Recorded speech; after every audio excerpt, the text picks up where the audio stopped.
ito po din ang update natin para sa lagay ng ating panahon ngayong hapon po ng June 27, 2024 na kung saan sa ngayon ang Visayas at Mindanao ay nakapaloob ngayon po sa aktibong intertropical convergence zone. Ito po ay salubungan ng mga hangin na mula dito sa Northern Hemisphere at dyan po sa may Southern Hemisphere, habang ang LPA na ating minomonitor ay nandyan po sa may Cuyo Island na nagdudulot ng may kalakasan na mga pag-uulan sa ilang bahagi ng Mimaropa at Western Visayas. At mamayang gabi, tuloy na po yan na makalampas dito sa ating kalupaan at kikilos na po yan palayo, papanabas sa ating area of responsibility. At sa ating long range forecast ay wala pa rin bagyo na nakikita na tatawid dito sa ating bansa hanggang sa matapos ang buwan nito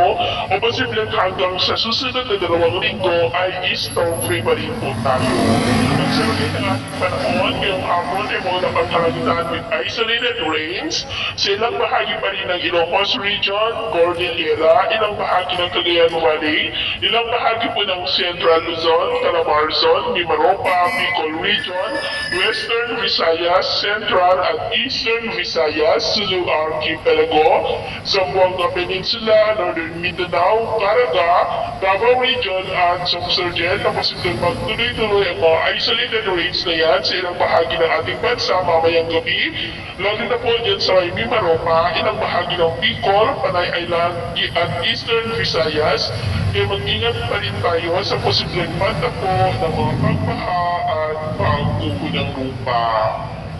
Sa ating naman pong mabaybayin, matataas pong mga alon sa may Eastern Visayas na ang mga alon ay posibleng aabot hanggang po sa 2.2 to 2.5 meters high. Kaya iwasan muna natin ang papalaon dyan po sa mga may kulay pula para mas makaiwas sa mga sakunang